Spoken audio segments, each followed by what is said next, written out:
everyone, Eric Snipedown Rona here, coming with you with another gameplay. This time it's actually going to be a gameplay that is on Halo 3. I know last time I did the video it was Halo 2. This video actually is going to consist of a game against Ogre 2, FearitSelf, Snakebite, and Royal 2. Some people I actually played Call of Duty with when I did play for Final Boss on that team. Now this gameplay is it's pretty solid. I'm not gonna lie. I think this is one of the better games from this tournament of the past weekend. There was a Halo 3 tournament. Not many have been hosted, but throughout this tournament, I played extremely well. It's been a long time since any competitive Halo has been played, and I'm really just gonna give you guys a lot of tips and tricks on this video and give you my thoughts as I'm running through this game and what I do. So I start off this game really strong.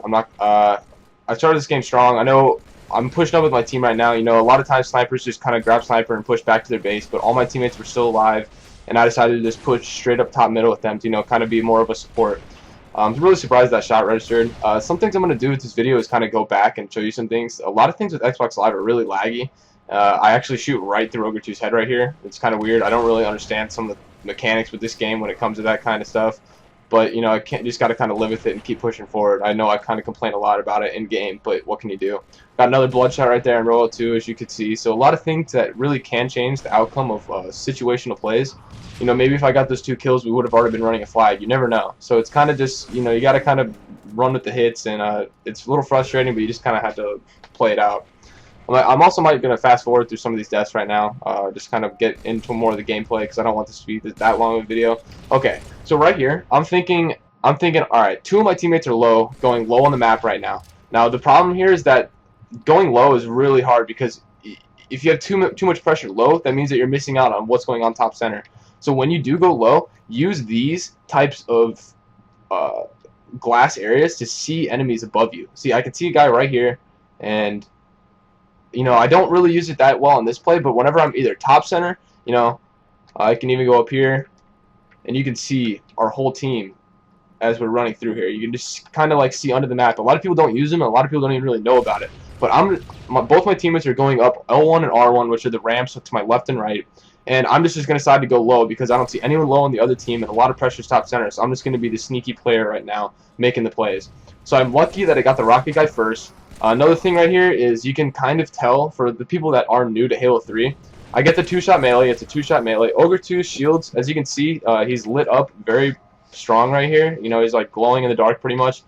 But that means he's 1 shot, and that means that this first bullet's going to kill him. And then this guy's already been shot a couple times, so I get the triple kill. My teammates called out Royal 2 top center, 1 shot right there, and I end up getting a nice overkill extermination to pull the flag. Now, I know I'm not really that close to the flag, so I know the enemy team is going to be spawning soon, and that the kills were spread out, so I know that the enemy team is going to have a lot of shots on me. So I'm just really trying to get the flag as far as I can, and hopefully one of my teammates can pick it up and grab it himself, which Lethul does, but we missed. On death cam, I'm always watching, how many people are dead, how many people are up, and just kind of relaying that information to my teammates because it's important. And right there, one of the enemy players ended up getting the return on the flag, which is really unfortunate because it kind of means that overkill I got really went to, a bad, not a bad use, but it didn't get fully used the way it could have.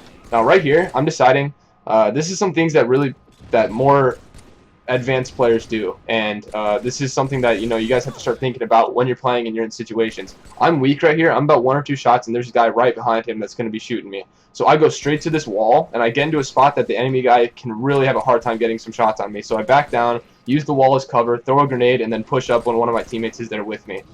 Now I get some kills, and these guys get a double kill, and then my teammate Lethul nades me, and he apologized for that. We end up getting flag return, so it's really not that big of a deal that he killed me. I would have been upset if the enemy team did end up, capping that flag. That would have been unfortunate.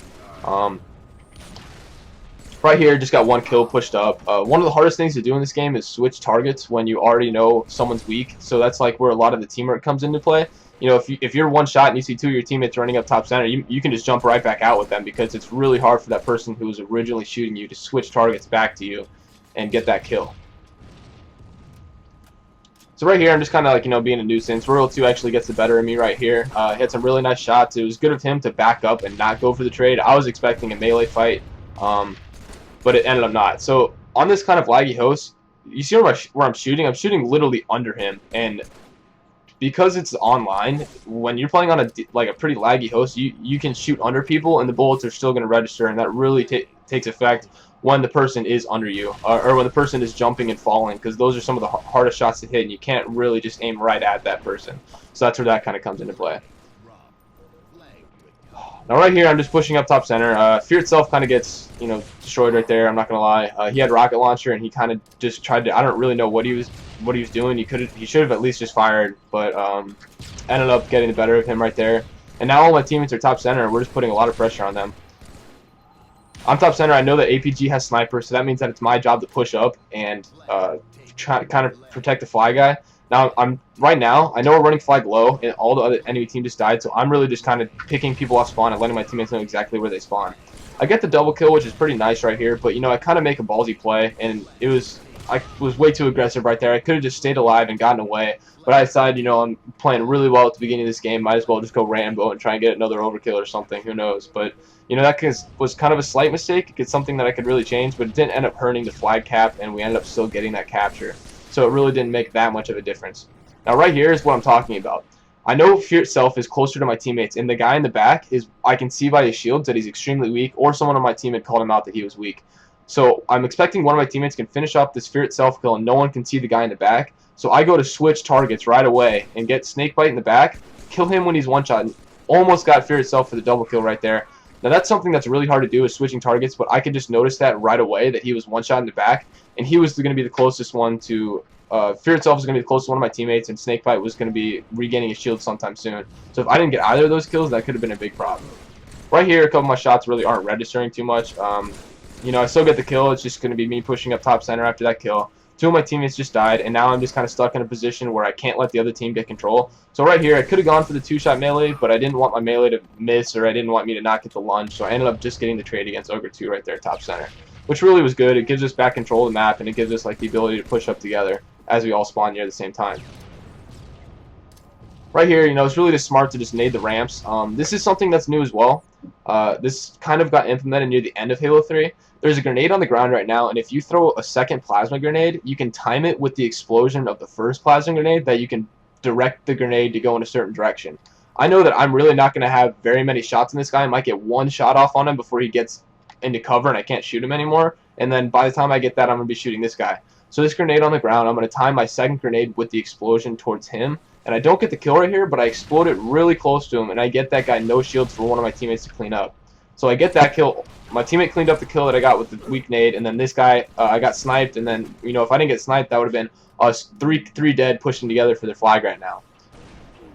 So I'm going to spawn. I know Sniper was recently up. I didn't even look for it, I guess, but, you know, Sniper spawn on a 2-minute and 30-second interval, so at 27:28 and 24:56 are when snipers come up, and then every 2 minutes and 32 seconds after that are when they come up.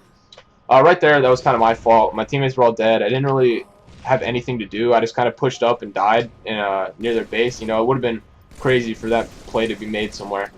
Right here, I could have challenged him, but I decided that one of my teammates is in a better position, and Snakebite's kind of out of place on the map, so I know one of my teammates who is full shields is going to be able to clean him up compared to me being no shields, maybe dying and not challenging. So here's another thing. I'm going to go back. Heinz is running flag. I know the enemy team had just died. We had just killed Snakebite. Snakebite died again, and I just saw two people that were their man cannon going to their lobby. We don't know where the last guy is, so in my mind, there's 3 people on the map that we know where they're at. Right now, Heinz is running flag. A lot of people's first instinct would be to just run up one of the ramps and go top center with one of my teammates. My first instinct is, this is, you know, a big game. We need to win this. I'm going to run back to our flag and clear it out before he runs into flag and maybe, you know, someone nades him or dies. But I'm just going to make sure there's no one at our base. And, you know, if he does die, then I can pick up the flag and get the capture. And also, it looks like it worked out nicely because there's some people top center. I end up getting one no shields, and I end up getting a kill on another one. So it actually helps my teammates that are top center as well as making sure I secured the cap. So it really is a win-win situation on that. Right there, you know, Snakebite had some good shots. He picked up rockets. I was using my death cam. Make sure you always use your death cam to kind of track where the enemy team is going. It's really important to relay that information to your teammates. You can see it right there. My teammate, I called that out with my teammate that he was coming out that door, and he naded him and got the one shot, so he got rockets right back. They also called out that sniper's on the ground for me, and here's let's see what I do here with the sniper rifle. I think I might make some pretty bad plays coming up here shortly, and I'm going to go into that and why I could have changed the way I played and what I could have done differently. I'm going to fast forward a little bit. I called out that guy man cannon. Right here, I just kind of get to their base. Yeah, this is nothing really. I die here. I knew it was just kind of a waste of time. Just kind of going to speed through this for you, so it's not too long. Die again.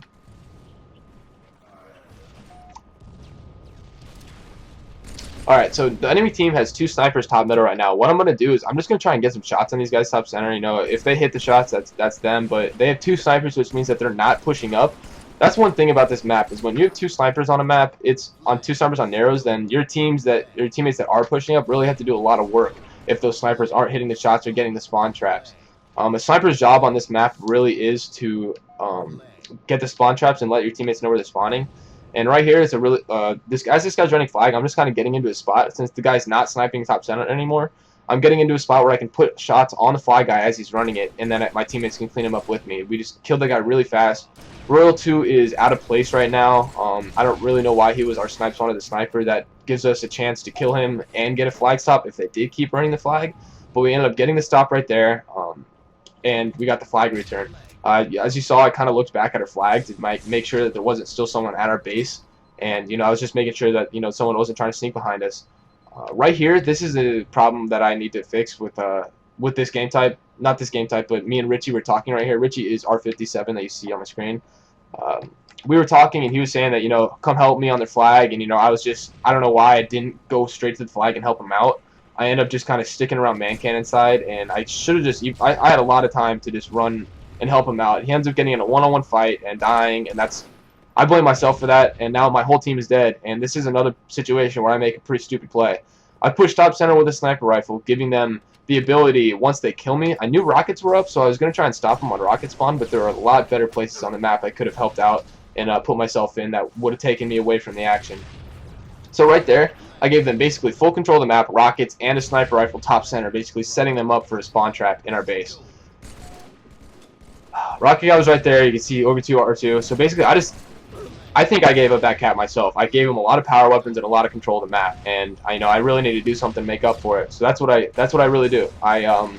Once again, 3 of my teammates are dead. They have just gotten me half shields. They know exactly where I'm at our snipe spawn. So what I'm going to do is I'm going to push out to our man cannon side. I'm going to go straight up here, and I knew someone was going to challenge me top center. I knew someone was going to come right into that area of the map. That was really predictable of them. And as long as I hit that shot, then it's really good. So I kill Snakebite, get Royal 2 one shot. No one of my teammates can finish him up because I see his arrow on the map right next to me. I know he can finish me up, and I'm going to try and stop another person from getting to our base. So I just got 3 kills pretty much and stopped an entire enemy team push by myself right there with the sniper rifle. And that's some of the big plays that a sniper rifle can make. So right now, like I said, my job is to hold top center with the sniper rifle, let my teammates know where they're spawning, and as long as my teammates are telling me and I can see where they're at on the map, then I can definitely decide where is the best place for me to be with the sniper rifle. Right here, missed my first shot, get a really nice shot on Snakebite right here, and then I have no shields, but 2 of my teammates are on their flag. So I'm just going to push up a little bit. You know, I get FearitSelf before he even tries to kill me. Now, 2 of my teammates are on their flag, which means that they are forcing the enemy team spawn man cannon, which is right to my left. That's exactly where I'm going to go and exactly what I'm going to be watching. I had just killed Snakebite and FearitSelf, so those are the 2 people that are dead, which means Snakebite's going to be spawning here in 2-3 seconds. It's been a little while since I killed him, and he's going to spawn man cannon. I know of it. So one of the common spawns is in that corner, but I picked him right as he got into that corner as well, and we're running the 3rd flag. Now I know that 3 of them were just dead. We had just called that out. I get Royal 2 in their base, and they get a really nice 4 shot on FearitSelf right here. Now this is pretty much the end of the game. You know, I was kind of talking a little trash at the end of the game because I was playing extremely well, but at the end of it, you know, I think we played an all-around great team game. There were some big plays made for each of us. I ended up going pause 11, and, you know, just a really nice overall game for me and my team, and that we ended up winning the series 3-1 on that game type. So I really hope you enjoyed watching. Make sure you follow me on Twitter. Twitter and my MLG channel, which is where I stream, are on the top of this, as you can see in the banner. Please give me a follow and give me a like and subscribe on YouTube. I'll really appreciate it. It'll really help me out. And if you have any tips or anything you want to give me on how I can make these commentaries better, please let me know. I'd greatly appreciate it. So thank you.